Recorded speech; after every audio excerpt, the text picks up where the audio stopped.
So, para sa lahat ng mga masugid na taga-subaybay ng ating programang Patok dito sa DZR, ang makakasama po natin ay batang-bata pa po ito. Mhm. Sa titulo nating dating guro na uwi sa pagiging magtataho, ang tanong, talaga bang magtataho o siya yung may-ari ng Oo. negosyong Mm. produkto ay taho? O yan ang dapat nating alamin sa discussion natin ngayong hapon. Ang makakasama po natin ngayon sa programa ay ang may-ari po siya ng Taho Klasiko. Ayan. Taho, Dati- klasiko. Oo. Dati siyang guro, laking lola at lolo. Siya na yung magkukwento mamaya, Sir Tony. Mm-mm. Yung kanyang motivation, yung kanyang experience o inspiration. Bakit sa murang edad o sa pagiging bata pa niya ay talagang nandito na siya sa pagninegosyo. Bakit niya iniwan yung pagtuturo? Tulad ko, di ba? Wala. Iniwan ko yung pagtuturo. Bakit siya nag-shift ng career? Ayan. So, ating i-welcome sa studio, mga kapartner, si Miss Camille Ona, ang owner ng Taho Klasiko. Ayan. Hi, Miss Camille. Good afternoon, Camille. Good afternoon po. Hello po sa lahat ng mga nakikinig at nanonood. Ayan.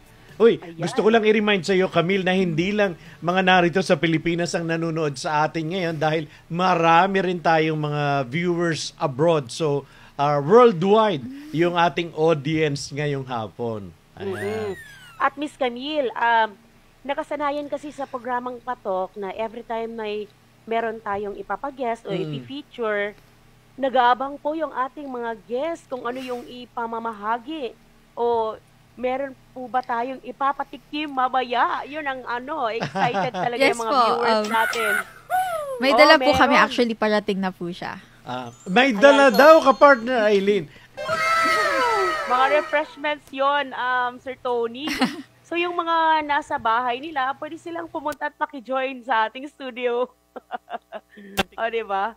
Sige. Umpisahan natin, ka-partner Tony. Miss Camille, maaari mo bang ibahagi sa amin yung pagsisimula mo bago ka napunta dito sa pagninegosyo at yun nga, Taho Klasiko, ikaw yung may-ari. Bago pa ba nito, ano yung kwentong maibahagi niyo po sa ating mga viewers? Ayan. So, my name is Camille Ona. I'm a licensed professional teacher po. So, just a little story. I came from a broken family. I grew up with my grandparents. So, yung lolo't lola ko, mga retired na sila. So, basically, sila yung mga nagpro-provide sa needs namin through yung mga savings din nila and yung mga investments. So, during that time, growing up, syempre, hindi naging madali kasi malayo din yung generation namin. So, when I graduated college, sabi ko sa sarili ko na once makagraduate ako, it's time for me to give back sa grandparents ko. So, isa sa mga natutunan ko sa kanila talaga is yung value ng hard work and syempre yung to save for my future. Kasi lagi nilang sinasabi sa akin na wala kang ibang aasahan kundi yung sarili mo. So, syempre, they're not getting any younger. Tama. So, kailangan daw, prepared kami, whatever happens. So, after graduating, nagturo ako sa isang private school. So, I'm already a licensed teacher by that time. Nagturo ako full-time as a special education teacher. So, I'm teaching students with special needs. And then, na-realize ko na parang hindi enough kung ano yung income na meron ako. So, I decided na kumuha ng mga part-time jobs. So, naging home-based, home-based tutorial din ako. Okay. So, after school, from my regular job, magta-travel straight dun sa mga home-based tutorial ko. And then, by doing that, nakaipon ako, nakapag-save enough money to enroll myself naman sa masters. So, nag-masteral ako for mga ilang units. So, through that, during that time, juggle ko yung time ko from full-time work to part-time and then didiretso na sa school. So it was really hard, but I'm enjoying din kasi andun yung passion ko into teaching, especially seeing your kids, yung mga students na natututo, especially na they have special needs nga po. 'Di ba? Very rewarding na ikaw ay naging instrumento para yung mga special children ay kumbaga magkaroon ng kaalaman na, 'di ba, Camille? That's very good. Yes po. But then, everything changed siguro nung nagka-pandemic. So, kapag nasa school po kasi tayo, that time nung nag-announce ng lockdown, saktong pa-end na din yung school year. So, summertime, sa private school, no work. So, ibig sabihin, no pay. No pay. Yes po. So, but before naman, nag-accept pa rin ako ng mga summer tutorials. But since nag-lockdown nga, we're not allowed to go out. Tapos, medyo naging mahirap para sa akin yung adjustment to online. Na-limit yung mobility ng tao Yes. during the time. Apo. And then, especially na ang tinuturuan is special children, it's difficult to transition from face-to-face to online. Kasi nga may iba-ibang needs sila. So, as a person na kailangan may gawin ako eh. So, nasanay ako doon na kailangan to save for the future, to do it for the family, for the grandparents, to give back. So, kami ng partner ko, even before, nagde-decide na din kami na mag-put up ng business. Kasi even in high school, na-try ko na din mag-put up ng mga garage sale, mga online, pero hindi siya nag-work kasi na-feel ko parang wala akong masyadong support. Or siguro, hindi ko lang siya ganun ka-career that time. So, naisip namin sabi ko sa partner ko, tara mag-business tayo. And then, nag-conceptualize kami, sakto very common yung mga milk teas that time. And then, nung nasa lockdown tayo, nami-miss na natin yung taho.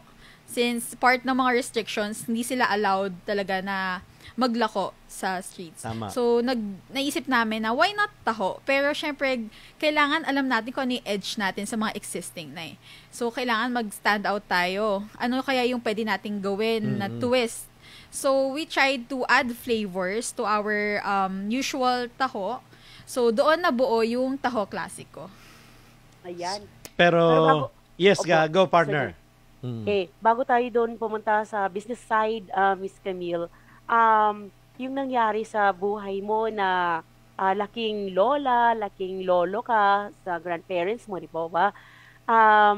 Nakapekto po ba yung pagiging part ka ng broken family dun sa mga plans in life mo before ka go into journey sa business? Siguro, excuse me, sorry. Siguro somehow po naka-affect siya kasi that time you have to move forward, kailangan ikaw yung sa decision mo eh. So, lahat ng decision na gagawin mo, talagang ikaw yung pinaka may hawak.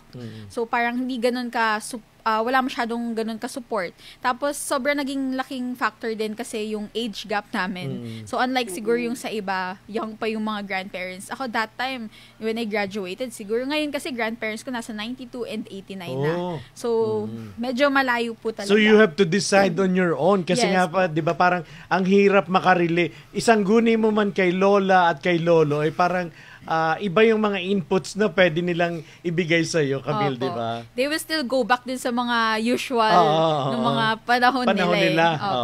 Okay. So yun. So naging mahirap siya, lalo na nag-start na kami. Ang naisip lang nila nun is graduate, kailangan maging successful ka sa field na meron ka. So, use your profession. Yes po, use your profession talaga. So on my part, I need to stand on my own. I need to do something. Hindi ako pwedeng mag-settle lang dito kung ano yung meron ako. So, yan po.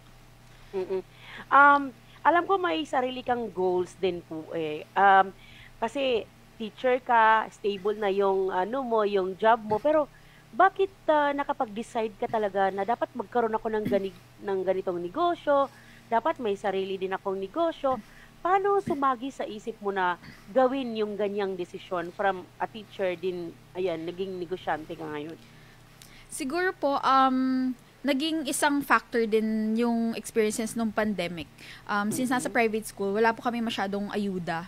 So, and kailangan nga may gawin ako eh. Kasi grandparents na lang yung kasama ko. You have to earn. Yes, I have to earn po talaga. And knowing me, since they taught me talaga the value of money, the value of hard work, to save talaga for the future. So sabi ko, kailangan ko makaisip ng something. Kasi medyo, ano pa po not sure pa yung kung magtutuloy yung operations. So, nag-try lang. Talaga nag-risk lang. Why not? Let's try to put up. Tapos, along the way, dun namin nakita na yung opportunity, talagang grinab lang po namin yung opportunity and to make the most out of it na. Ayun. So, kumbaga, yes, partner. Sige, ikaw na ka-partner. So, ibig sabihin na, Camille, yung drive mo talaga na, siyempre, matanda na si Lolo at si Lola. Kumbaga, payback time. Kumbaga, ikaw naman yung, kaya hindi ka talaga tumigil. Kumbaga, nag-isip ka talaga kung paano ka ba madaragdagan pa yung kinikita mo. And eto na nga, nag-come up kayo dito sa taho klasiko na syempre marami na yan Kumbaga, pero ang gusto ko dun sa sinabi mo, kailangan may taho is different dun sa iba. Yun yung parang magiging edge mo sa kanila, Camille, di ba? Yes po. Yes. At saka ka-partner Tony, alam niyo po, yung profesyon ng pagiging guro o pagiging teacher ay passion talaga yan. Nakaka-survive ka dyan kapag you really love the work. Pero siguro yung passion ni Camille is, mas higher yung dito sa pagninegosyo. Kasi nakwento po niya na bata pa, mahilig na rin siya sa mga garage sale, kung ano-ano na ng mga pinagbibenta niya. So siguro nahanap din niya na talagang yung passion niya ay dito sa pagninegosyo, ka-partner Tony. Talagang makaka-relate ako kasi una, gusto ko rin magguro, pero yung nandun na ako sa profesyon, parang hindi pala dito ako mag-stick forever. Meron pala akong ibang hinahanap, kaya ayun, napunta tayo dito sa broadcasting, ka-partner Tony. Ayan. So ganun na nangyari sa iyo, Camille. Yes po, siguro naging parang comfort zone na din po siya, yung pagtuturo. Though, andun din po yung love into teaching. Opo. Siguro yun, tama nga po kayo, Miss Aileen, na once you get out of your comfort zone, tapos may makikita kang ibang bagay, baka doon mo ma-realize na, ay, dito pala ako. Na gusto ko siya, it was my passion before, but when I tried something new, na dito pala siguro ako magbo-bloom sa bagay na to. Ayan. Kaya nangyayari talaga yung pag-shift ng career. Yes. Marami talagang mga nag-shift, na-realize nila in the later part na yun pala yung talagang gusto nilang gawin. So, nice, Miss Camille, yung nagiging journey mo rin. Then, dito tayo sa business side, ka-partner Tony, maraming nagtatanong, bakit taho? Ang dami namang pwedeng maging negosyo, pero bakit taho? Anong meron sa taho at talagang dito ka nag-focus, Miss Camille? Before pa po, mga weeks siguro bago mag-lockdown, favorite na yung co-founder din and yung partner ko po, favorite namin yung chilled taho. So, nakahiligan po namin siya. And then, parang all of a sudden lang talaga, bigla lang namin naisip na i-combine kasi yung milk tea. Kasi yun yung uso that time Yun po. And knowing taho, ka-partner Aileen, kumbaga, part ng umaga yan, hindi lang mga bata yung talagang nag-aabang, even yung mga olds natin, para bang since magpapabili nga si Apo or yung mga anak, so sila na rin. So kumbaga, itong taho is a business na talagang, sabi nga natin, may market na talaga. Yes po. Kaya nga po ang tagline namin, a taste of your childhood.